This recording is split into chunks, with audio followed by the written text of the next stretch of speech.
तो एक बार फिर से स्वागत है दोस्तों आपका परीक्षा कोचिंग सेंटर के यूट्यूब चैनल पर। आज की वीडियो में हम समझेंगे फादर्स हेल्प के यूनिट 3 को। इसके पिछले वीडियो में हमने यूनिट 1 को और यूनिट 2 को एक सीक्वेंस के अनुसार समझा है। और जिन्होंने अभी भी उस वीडियो को नहीं देखा है, आपसे मैं कहना चाहूँगा कि आप यूनिट 3 को समझने से पहले, जो कि अभी हम समझने जा रहे हैं, इससे पहले आप यूनिट 1 को और यूनिट 2 को अच्छे तरह से देख लें, जिसमें मैंने आपको यूनिट 1 के सभी उसके एक्सप्लेनेशंस को समझाया है, उसका व्याख्या किया है, उसके मीनिंग्स को बताया है और उसके साथ साथ उसके कंप्रीहेंशन टेक्स्ट को, उससे पूछे जाने वाले क्वेश्चन आंसर्स को भी मैंने बताया है। आप उस वीडियो को जाकर अच्छे से देख लीजिए। तो चलिए चलते हैं बिना समय को गवाए यूनिट 3 की तरफ।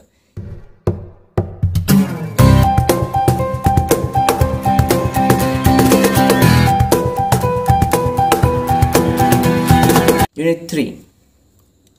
As he entered the school gate, an idea occurred to him. जैसे ही वो एंटर करता है स्कूल गेट में, स्कूल गेट से एक आइडिया, एक युक्ति ऑकर टू हिम, उसके दिमाग में आती है, उत्पन्न होती है।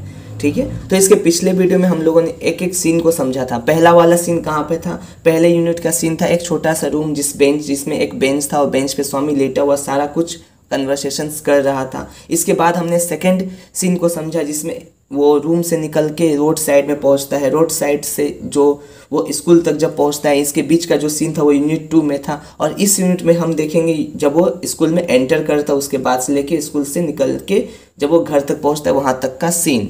एक बात आपको बहुत ज़्यादा समझने की ज़रूरत है कि अगर आप कभी भी किसी लिटरेचर को पढ़ रहे हो, खासकर आप कभी इंग्लिश लिटरेचर को अगर पढ़ रहे हो, तो आपको इस लिटरेचर में जो भी सीन दिखाए गए, इस सीन को देखने की बहुत ज़्यादा ज़रूरत होती है। ऐसा कुछ करना होगा कि ये सीन आपको सामने सामने एकदम दिखाई दे, तभी आप इस लिटरेचर को अच्छे से समझ पाओगे। तो आपको ये सभी सीन दिखनी चाहिए जब मैं आपको बताऊंगा। चलिए बढ़ते हैं अब आगे।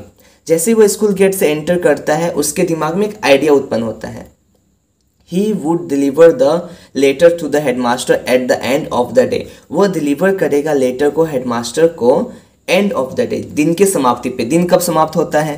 दिन समाप्त होता है, स्कूल का दिन समाप्त होता है, आपको पता होगा 4:30 पे या 4 बजे करीब जब छुट्टी मिलती है स्कूल से, तभी दिन समाप्त होता है। और देयर वाज अ चांस, क्यों ऐसा वो करना चाहता है, वो उसके दिमाग में ये आइडिया क्यों आया कि वो लेटर को एकदम दिन के समाप्ति पे देगा, खत्म होने पर देगा? क्योंकि there was a chance Samuel might do something during the course of the day to justify the letter. क्योंकि इन सभी घटनाओं के बीच, इन सारे दिन के बीच, इस जो एक दिन का जो इसको समय मिल रहा है, उस एक दिन में एक चांस है, एक मौका है कि सैमुअल माइट डू समथिंग, कि सैमुअल कुछ कर सकता है, सैमुअल कुछ ऐसा करेगा during the course of the day to justify the letter, इस दिन भर में, जिससे कि उस लेटर को जस्टिफाई करने का एक मौका मिल जाएगा स्वामी को। स्वामी ने सैमुअल के बारे में क्या क्या बताया? स्वामी ने बताया था कि वो बहुत ज़्यादा गुस्सा करते हैं। स्वामी ने बताया था कि वो उन बच्चों पे गुस्सा करते जो देरी से आते हैं। उसने ये भी बताया था कि हेडमास्टर भी सैमुअल से डरते हैं। तो यहाँ पे अगर ये बातें सचमुच यहाँ पे सामने निकल के आ रही आज दिन भर में, तो वो जस्टिफाई कर सकता है कि उसने सही किया है या गलत किया, उसे ये लेटर डिलीवर करना चाहिए या नहीं करना चाहिए। ठीक है, नेक्स्ट पैराग्राफ में चलते हैं। Swami stood at the entrance to the class. Swami खड़ा था एंट्रेंस यानी कि जो प्रवेश द्वार होता है, उस पे, क्लास के प्रवेश द्वार पे वो खड़ा था। Samuel was teaching arithmetic. याद रखना होगा सैमुअल क्या पढ़ा रहा था? सैमुअल पढ़ा रहा था अर्थमेटिक। सैमुअल पढ़ा रहा था अर्थमेटिक को। सैमुअल मैथ का एक पार्ट होता है अर्थमेटिक, उसको पढ़ा रहा था। ही लुक्ड एट स्वामी, वो स्वामी की तरफ देखा। Swami hoped Samuel would scold me severely. इसके साथ ही जैसे ही सैमुअल उसके तरफ देखता है, स्वामी अब ऐसा आशा करता है कि सैमुअल अब उसे बहुत बुरी तरह से, सेवरली यानी बुरी तरह से डांटने वाला है। तो चलिए देखते हैं आगे क्या हो रहा है। यहाँ पे सैमुअल क्या कहता है? You are half an hour late. Samuel क्या कहता है? You are half an hour late, यानी कि तुम आधे घंटे देर से आए हो। ठीक है, अगले पेज में पढ़ते हैं। अब अगले पेज में आपको एक पिक्चर दिखाई दे रहा होगा, जहाँ पे ये शायद वो सीन होगा जब स्वामी गेट पर खड़े होकर सैमुअल को देखता है। और देखिए सैमुअल यहाँ पे देख पा रहे हो कि सैमुअल के ऊपर एक येलो कलर का कोट है। आप यहाँ से भी इस चीज़ को याद कर सकते हैं, क्योंकि पिछले बार आपको याद होगा कि इससे एमसीक्यू पूछा गया था। तो चलिए अब हम लोग अपने अगले पेज पे चलते हैं। तो हमने पिछली बार क्या देखा था? पिछली बार में हमने देखा था कि सैमुअल कहता है you are half an hour late, कि तुम हो आधे घंटे देर। वो स्वामी से कहता है कि तुम आधे घंटे देर से आए हो। तब इस पे स्वामी अगली बार क्या कहता है? I have a headache sir, मेरे सर में दर्द है सर। इसके बाद then why did you come at all, तो फिर तुम क्यों आए, तुम्हें आना ही नहीं चाहिए था, क्यों आए तुम। This was an unexpected question from Samuel, ये एक तरह का फिर से अनएक्सपेक्टेड क्वेश्चन था जो आशा नहीं किया गया था स्वामी के द्वारा। स्वामी क्या कहा था, स्वामी ने कहा था कि सैम्यूल बहुत गुस्सा करते हैं और वो गुस्सा उन बच्चों पे करते हैं जो देरी से आते हैं, पर यहाँ पे ये देर से आया है, हाफ आवर लेट आया है, फिर भी स्वामी के ऊपर सैम्यूल ने गुस्सा नहीं किया है। इसका क्या कारण है, चलिए आगे देखते हैं। स्वामी फिर कहता है, स्वामी सेड, जब सैम्यूल उससे पूछता है कि तुम क्यों आए, तो स्वामी कहता है my father sad I should not miss school sir, मेरे पिताजी ने कहा है कि मुझे स्कूल नहीं मिस करना चाहिए सर। इस पर सैम्यूल बहुत ज़्यादा इम्प्रेस हो जाता है। सैम्यूल इम्प्रेस होकर क्या कहता है, देखिए, your father is quite right, we want more parents like him, तुम्हारे पिताजी बिल्कुल सही है, क्वाइट बिल्कुल सही है, वी वांट हमें चाहिए, वी वांट हमें चाहिए, मोर पेरेंट्स और अधिक ऐसे ही पेरेंट्स, लाइक हिम उनके जैसे। ओह you poor man, Swami thought, ये बातें स्वामी थॉट कर रहा है, ध्यान दीजिएगा इस पे, ये बातें थॉट कर यानी स्वामी सोच रहा है। Oh you poor man, Swami thought, you don't know what my father has done to you, oh तुम बेचारे आदमी, तुम्हें नहीं पता है कि मेरे पिता ने क्या किया है तुम्हारे लिए। ये स्वामी अपने मन में सोचता है, सैम्यूल के सामने नहीं कहता है, ये स्वामी थॉट यानी सोच रहा है, ये स्वामी के दिमाग में चल रहा है। जब सैम्यूल बहुत ज़्यादा इम्प्रेस होकर कहता है कि हमें तुम्हारे पिता जैसे ही पेरेंट्स चाहिए, तब स्वामी उसके इन बातों का जवाब अपने मन में देता है कि तुम बेचारे आदमी, तुम्हें पता ही नहीं है कि मेरे पिता ने तुम्हारे लिए किया क्या है और तुम ऐसे और पेरेंट्स चाहते हो। देखिए आगे, all right go to your seat, इस अब सैम्यूल उसे बोलता है कि ठीक है अपने सीट पर जाके बैठ जाओ। तो स्वामी आगे, स्वामी सेट डाउन फीलिंग सैड, स्वामी बैठ जाता है उदास फील करता हुआ, महसूस करता हुआ। He had never met anyone as good as Samuel, वो कभी नहीं मिला था, वो कभी नहीं मिला था किसी से भी as good as Samuel, Samuel जितना अच्छा व्यक्ति, मतलब सैम्यूल जितने अच्छे व्यक्ति से वो कभी भी नहीं मिला था। ठीक है, अगला paragraph, the teacher was inspecting the home lessons, जो टीचर थे, टीचर कौन, सैम्यूल, सैम्यूल इंस्पेक्टिंग कर रहे थे, जांच कर रहे थे होम लेसन्स का मतलब होमवर्क्स का। टू स्वामीज थिंकिंग, स्वामी के सोच के अनुसार, this was the time when Samuel got most angry, ये वही समय है जब सैम्यूल बहुत ज़्यादा गुस्सा करने वाला है। क्योंकि क्या कारण हो सकता है, अगर टीचर होम लेसन चेक कर रहा है और बच्चा डर रहा है कि अब मैं डांट खाने वाला हूँ, अब से मेरे टीचर मुझ पर गुस्सा करेंगे, इसका मतलब यही हुआ ना कि उसने होमवर्क अपना किया नहीं है। आगे देखिए, but today Samuel appeared very gentle, लेकिन पहले ही सैम्यूल बहुत ज़्यादा इम्प्रेस हो चुका है, तो अभी क्या है, वो बहुत ज़्यादा जेंटल है, बहुत ज़्यादा नर्म स्वभाव का हो गया है। अब ये फिर से कन्वर्सेशन स्टार्ट हुआ। Swaminathan where is your homework, Swaminathan कहाँ है तुम्हारा होमवर्क। कंफ्यूज मत होइएगा, स्वामीनाथन यानी स्वामी, स्वामीनाथन कहाँ है तुम्हारा होमवर्क। कौन कह रहा है, सैम्यूल कह रहा है। I have not done my homework sir, Swami said, इस पर स्वामी कहता है कि मैंने अपना होमवर्क नहीं किया है सर। फिर सैम्यूल सीधा सीधा उसके आंसर को क्वेश्चन और आंसर दोनों करता है। वाई हेडेक, क्यों सर दर्द, आस्क्ड सैम्यूल, सैम्यूल पूछता है क्यों सर दर्द था। तो इस पे स्वामी कहता है यस सर, हाँ सर, मन ही मन बहुत खुश है। क्यों खुश है, क्योंकि उसे पता है कि उसे पिटाई नहीं पड़ने वाली है, क्योंकि टीचर के अनुसार तो उसके सर में दर्द है। ठीक है, next, all right sit down Samuel said, ठीक है बैठ जाओ सैम्यूल सेड, सैम्यूल ने कहा कि ठीक है बैठ जाओ, नहीं है होमवर्क तो। When the bell ring for the last period at 4:30, जब बेल बजा लास्ट पीरियड 4:30 में, याद रखिएगा लास्ट पीरियड कब था, तो स्कूल का लास्ट पीरियड हुआ 4:30 में। जब बेल बजा 4:30 पे लास्ट पीरियड पे, Swami picked up his books and ran to the headmaster's room, Swami ने उठा लिया अपने बुक्स को और दौड़ कर गया हेडमास्टर के रूम में। क्यों, क्योंकि आपको पता होगा कि स्वामी के पास एक आधा अधूरा काम बाकी है, उसे जो काम सुबह शुरू में करना था, जाते ही करना था, लेटर पहुंचाने का काम, उसने बोला था कि मैं एंड ऑफ द डे में करूंगा, तो उसी काम के लिए वो हेडमास्टर के रूम की तरफ दौड़ के पहुंचता है। He found the room locked, लेकिन जब वहाँ पहुँचता है वो तो उसे मिलता है रूम लॉक्ड, रूम में ताला लगा। द प्योन, जो चपरासी होते हैं उन्हें प्योन कहते हैं, the peon told him the headmaster had gone on a weeks leave. तब प्योन उससे कहते हैं कि हेडमास्टर गए हैं, मतलब गए थे एक हफ्ते की छुट्टी पे। वीक्स लीव मतलब हफ्ते की छुट्टी पे गए। कहाँ गए हेडमास्टर? तो याद रखना होगा वीक्स लीव पे गए, हफ्तों की छुट्टी पे गए हैं।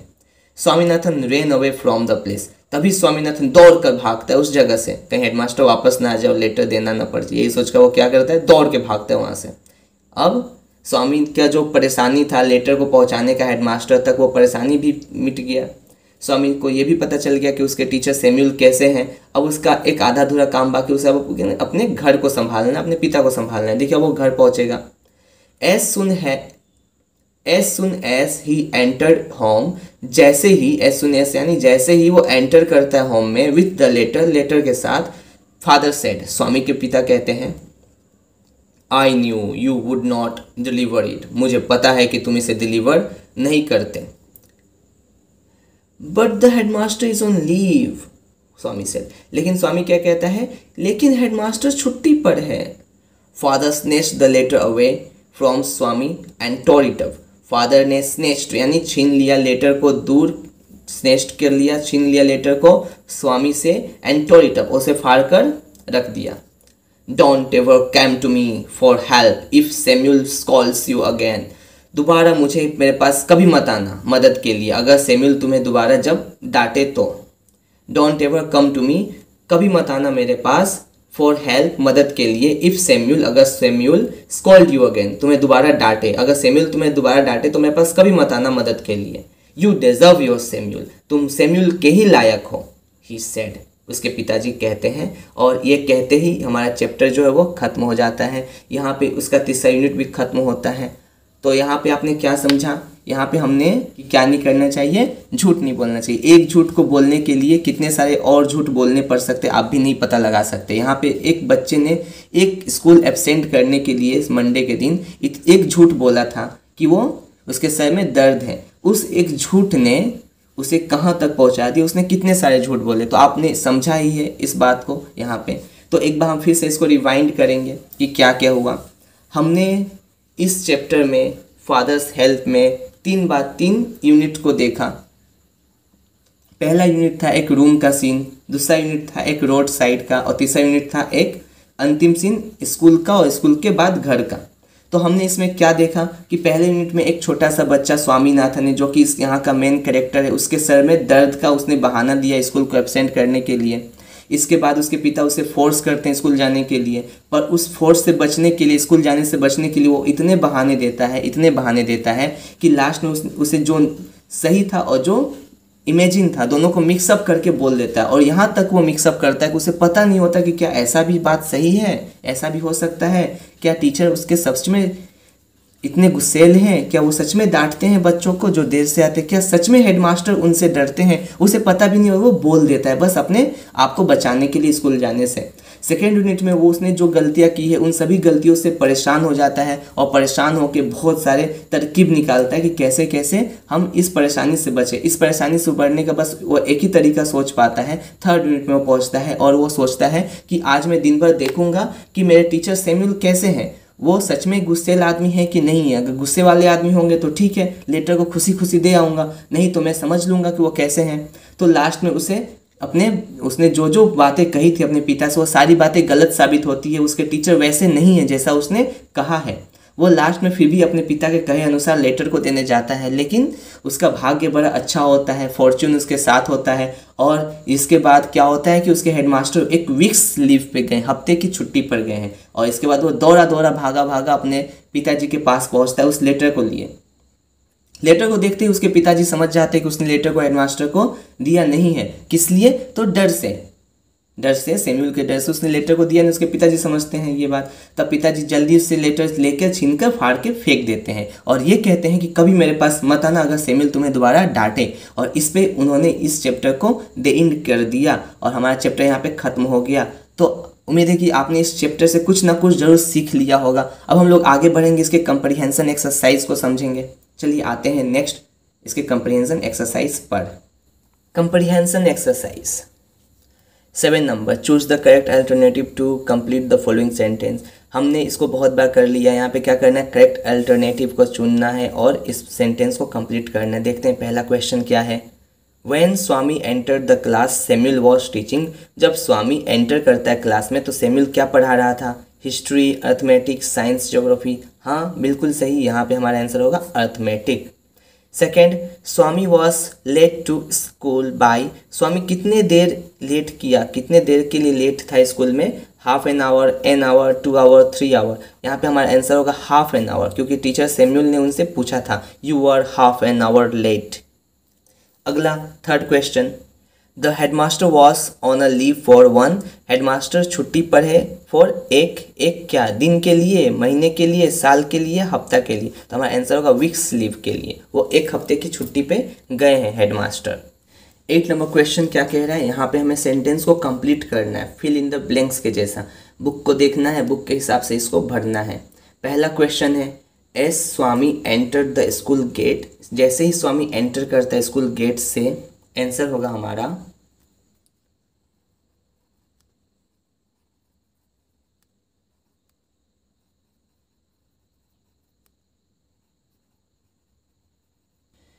N idea occur to him. उसके दिमाग में एक आइडिया आता है, जैसे ही वह स्कूल गेट से घुसता है, प्रवेश करता है, उसके दिमाग में एक आइडिया उत्पन्न होता है। Next B number question, Swami stood at. Swami खड़ा रहा कहाँ पे,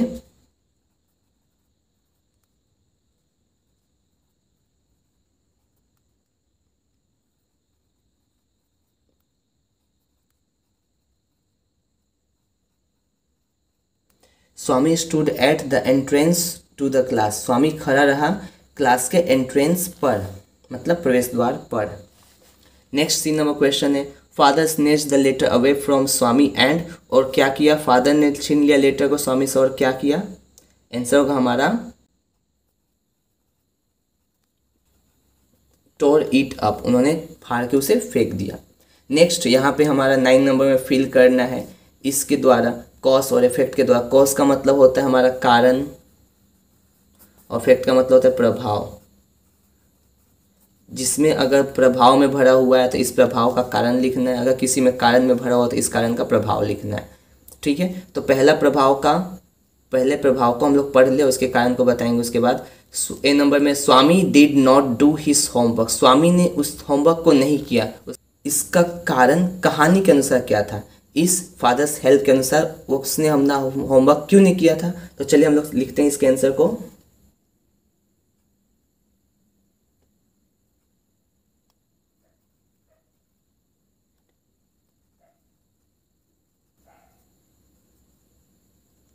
ही हैड अ हेडेक। उसके सर में दर्द था जिस कारण से उसने अपना होमवर्क नहीं किया। ठीक है, next, Swami never met anyone as good as Samuel. कारण क्या था कि स्वामी कभी नहीं मिला था सैमुअल जितना अच्छा आदमी से। तो इसका प्रभाव क्या पड़ा,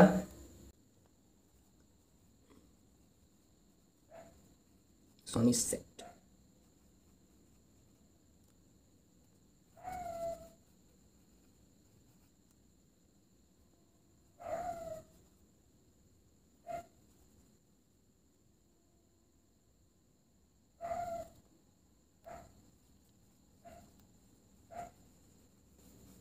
इसका प्रभाव ये पड़ा कि स्वामी सेट डाउन, स्वामी बैठ गया, फीलिंग सैड, सैड फील करता हुआ स्वामी के सैमुअल के लिए वो सैड फील करके बैठ गया शांति से।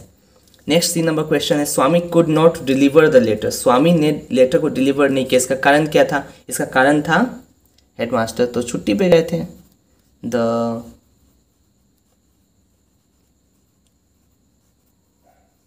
Headmaster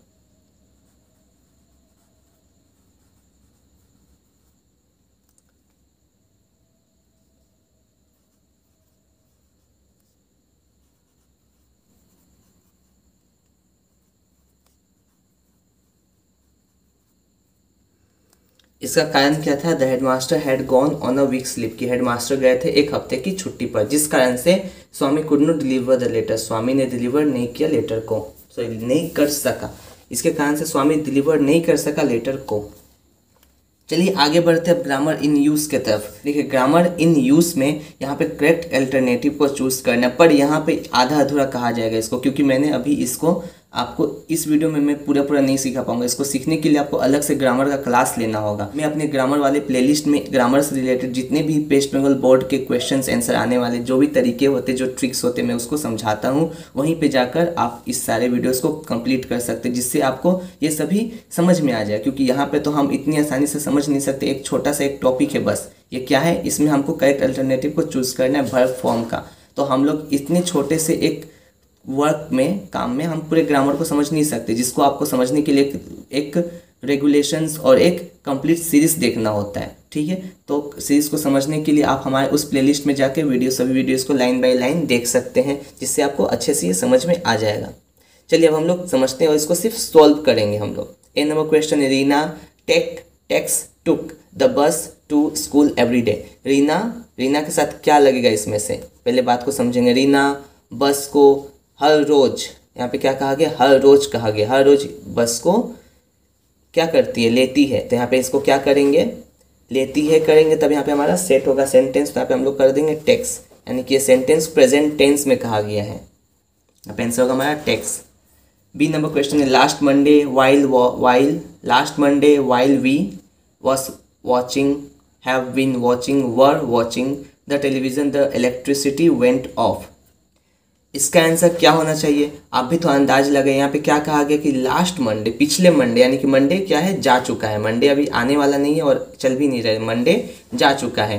while we the television the electricity went off. तो यहाँ पे सबसे पहला बात, जब जो चीज़ बीत चुका हो तो उसके साथ हम लोग पास्ट टेंस का यूज़ करते हैं। तो यहाँ पे हमारा पास्ट टेंस लगेगा, जो कि ये वाला बिल्कुल नहीं होगा, ये कट हो जाएगा। यहाँ पे वी अगर बोला गया तो वी के साथ हमेशा वर लगता है, तो वी वर वॉचिंग हो जाएगा इसका answer. Next, by this time tomorrow they will have left, will have leave, will had left. क्या होगा इसका आंसर, तो इसका आंसर होगा हमारा विल हैव लेफ्ट, छोड़ चुके होंगे। नेक्स्ट 11 नंबर टॉपिक में क्या पूछा जा रहा है, fill in the blanks with appropriate article and preposition. इसका भी वीडियो आपको उसी सीरीज में मिल जाएगा जहाँ पे मैं आपको ग्रामर समझाता हूँ। तो चलिए इसको यहाँ पे सॉल्व कर लेते हैं। आर्टिकल्स का मतलब क्या होता है, ए, एन और द का यूज़, और प्रीपोजिशन का मतलब क्या होता है, एक संबंध सूचक, दो वर्डों के बीच में संबंध बताते हैं। तो इसका आंसर क्या होगा, यहाँ पे क्या लगेगा इसमें से, चलिए समझते हैं और इसको सॉल्व करते हैं। मैंने आपको पहले ही बताया था कि इसको एक छोटे से टॉपिक से समझा नहीं जा सकता। अगर इसको सीखना है तो आपको उन प्लेलिस्ट के सभी वीडियोस को देखना होगा, और स्पेशली उन वीडियोस को जिसमें मैंने आर्टिकल्स को समझाया है और प्रीपोजिशंस को समझाया। आप अभी वहां जाके उस वीडियो को देख सकते हैं, और या फिर मैं यहाँ पे आपको डिस्क्रिप्शन बॉक्स में मैंने दे दिया, आप यहाँ से भी उस वीडियो को देख सकते हैं। चलिए आगे बढ़ते हैं। Arifa the younger, the two girls, यहाँ पे होना चाहिए वॉफ। ऑफ लगाने से क्या हो जाएगा, Arifa the younger of two girls he has cracked IIT while older. The older one is an engineer. E है इंजीनियर, बोलने के लिए ई बोलना पड़ा तो यहाँ पे एन होगा, और इसके बाद एन मल्टीनेशनल कंपनी, इन मल्टीनेशनल कंपनी। यहाँ पे आंसर है हमारा, पहला में ऑफ लगेगा, फिर द लगेगा, फिर एन लगेगा, फिर इन लगेगा। इसके बाद ही हमारा ये सेंस पूरा होगा। क्या लिखा गया यहाँ पे, अरीफा एक छोटी लड़की है, दो लड़कियों में से एक छोटी लड़की है, हैज़ क्रैक्ड IIT, जिसने IIT को क्रैक्ट कर लिया है, while the older one is, जबकि दूसरे बड़ी वाली ने एन इंजीनियर है, बड़ी वाली एक इंजीनियर है, इन अ मल्टीनेशनल कंपनी, एक मल्टीनेशनल कंपनी की। तो चलिए जल्दी जल्दी हमारे इस वीडियो को लाइक कर दीजिए, और अगर आपको पसंद आया और आपको ये वीडियो कैसा लगा, अगर ये बताना है तो आप कमेंट करके हमें बता सकते हैं। और अगर आपके कोई दोस्त है जो पढ़ना चाहते हैं अच्छे तरह से, या अगर आप चाहते कि वो आपके दोस्त अच्छे तरह से पढ़े और आगे बढ़े आपके साथ साथ, तो आप उन्हें ये वीडियो शेयर भी कर सकते हैं। हमारे यूट्यूब चैनल के साथ साथ हमारा इंस्टाग्राम ID भी है, हमारा फेसबुक पेज भी है, वहाँ पे जाके आप हमसे जुड़ सकते हैं, जहाँ आपके दिए गए हर एक क्वेश्चंस को हम सॉल्व करेंगे। आपको जो भी डाउट होगा उसको क्लियर करेंगे, आपको जो समस्या होगी उसका हम लोग हल निकालेंगे। तो चलिए तब तक के लिए हम आपसे मिलते हैं अपने अगले वीडियो में, जहाँ हम आपसे अब अगले चैप्टर को डिस्कस करेंगे, हम ग्रामर के अगले पार्ट में पहुँचेंगे। तो तब तक के लिए, जब तक कि हमारा वीडियो नहीं आ जाता, तब तक आप अपने आप को स्वस्थ रखिए, सुरक्षित रहिए, और ध्यान से अपना पढ़ाई किया कीजिए, पढ़ाई करते रहिए और हमारे वीडियो को ज़रूर से ज़रूर शेयर कीजिए ताकि बाकी लोग भी इसका लाभ उठा सकें। जय हिंद, जय भारत।